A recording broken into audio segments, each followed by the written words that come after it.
Opa, e aí galera, o país de hoje com certeza não é um dos que eu mais queria fazer filme não, deve ser preconceito meu, afinal toda vez que eu penso no país eu lembro do regime ditatorial e isso tem uma coisa que eu aprendi fazendo os vídeos desse canal, é que regime ditatorial gosta de investir no cinema, gosta de fazer filme, mas eles gostam de fazer filme de propaganda e filme de propaganda, esses caras aqui estão toda hora na mídia, tá parecendo um ex-BBB, um publica um tweet, um joga uma bomba por ali e esse gordinho aqui não para de aparecer no jornal. Então eu pensei comigo mesmo, porra, eu vou ter que fazer um vídeo sobre o país dele, eu vou ter que ver um filme, estudar, aprender um pouquinho. Então, esse vídeo de hoje com vocês, uma volta ao mundo em 80 filmes, Coreia do Norte.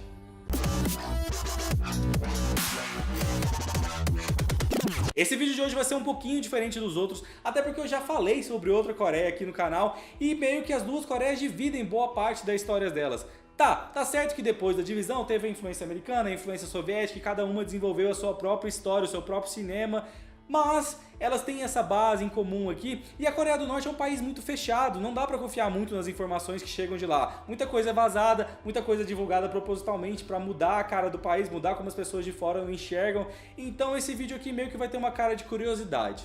Vamos começar pelo fato de que o pai desse carinha aqui, o Kim Jong-il, era um apaixonado por cinema. Tinha convivido ali com o cinema soviético, com o cinema japonês e queria trazer coisas novas para a Coreia do Norte. Ele é considerado o pai do amor no cinema norte-coreano. Isso porque o pai dele havia proibido qualquer demonstração de afeto, de carinho, nos filmes, na música, no teatro, nos livros. Tá, mas por que ele achava isso? Ele achava que isso talvez ia influenciar a maneira como as pessoas enxergavam o governo. Mas o Kim Jong-il não. Ele achava que o amor era uma ferramenta poderosíssima para fazer propaganda do governo e para fazer propaganda política do regime, manter as pessoas controladas. Então ele começou a mudar as coisas ali aos poucos. Antes dele tomar o lugar do pai, ele começou a mudar as propagandas do próprio regime, do regime ditatorial, e quando ele assumiu de vez, ele mudou todas as regras. Tá, eu disse que ele mudou as coisas, mas ele não mudou tanto assim também não. Ele permitiu que agora que o amor fosse demonstrado em tela, mas tinha umas certas regras que as pessoas deveriam cumprir. A gente tem que colocar na cabeça que a Coreia do Norte é um país fechado, eles têm uma cultura própria muito diferente da nossa e até um beijo em público pode ser considerado um ato obsceno. Então tem certas coisas que eles evitaram colocar ali nos filmes. Por exemplo, nada de triângulos amorosos, nada de amores passados. Quando um casal se junta, eles têm que constituir família e namoro com estrangeiro. Então, tá, pode até acontecer um namoro com estrangeiro, com os soviéticos ou com os chineses, só que não estranhe se por acaso um desses personagens morrer de repente. Beijo, até que rola, beijo sim, mas é algo muito raro. O tal do Kim Jong-il era uma figura muito estranha, um cinéfilo de carteirinha. Ele tinha uma das maiores, se não a maior coleção caseira de filmes que existia na época. Não estranha a história que eu vou contar agora. Em 1978 ele sequestrou um dos mais proeminentes diretores sul-coreanos e a ex-mulher dele, que era uma atriz muito famosa. Ele pegou o cara e torturou ele durante 5 anos, tentando fazer lavagem cerebral para que ele gostasse do país e quisesse trabalhar para ele. A atriz, ele meio que cuidou bem dela nesse período assim, mas depois desse período de tortura, colocou os dois para trabalharem para o país realmente. Eles fizeram muitos filmes, eram quase que celebridades no país, o que é muito estranho. Porque se você for parar para pensar em celebridade no país, só tem uma. O Supremo Ditador X, Rei, Gordinho, Kim Jong-un, ou Kim Jong-il, ou Kim Jong-sung, e por aí vai. Mas é nesse período que é feito um dos filmes mais famosos da Coreia do Norte, o Godzilla comunista, Pulgasari, de 1985.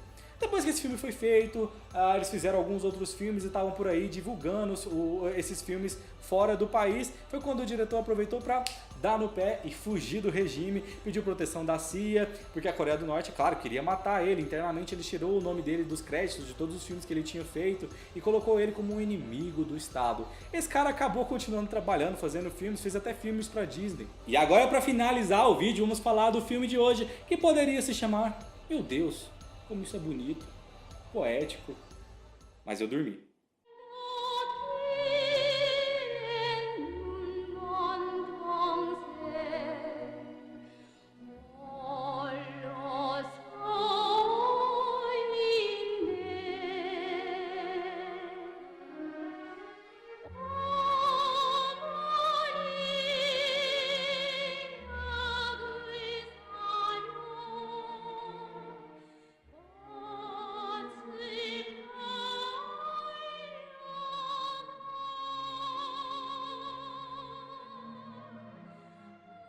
Eu escolhi esse filme para assistir porque é um dos mais importantes e famosos filmes da Coreia do Norte. É um clássico do país que foi escrito pelo próprio Kim Jong-un. Honestamente, o filme é bonito, ele tem coisas interessantes, é meio que uma ópera encenada, a música conta muito da história, do que está acontecendo. Às vezes a câmera está ali parada, apontada para um objeto e a música está te falando o que está rolando. As músicas são muito bonitas, são muito bem encenadas. Porém, o filme de propaganda, né, é complicado, é um filme pesado de assistir, é difícil.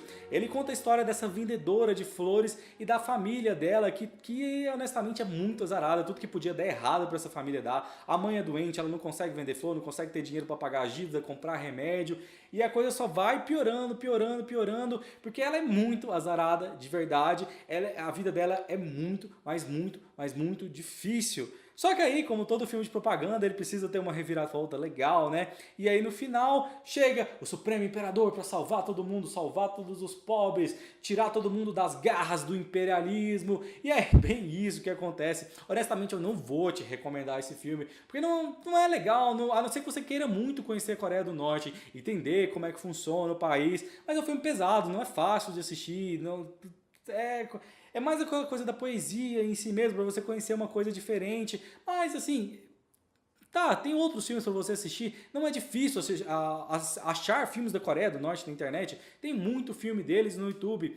Só que tem um pequeno porém aí que eu preciso deixar bem claro. A maioria desses filmes, mesmo os mais novos, tem uma cara dos anos 70, 80. Parece que eles ficaram parados no tempo. Eu não sei se isso é falta de equipamento, se é simplesmente a qualidade com como eles conseguiram tirar o filme de lá, se eles foram traficados.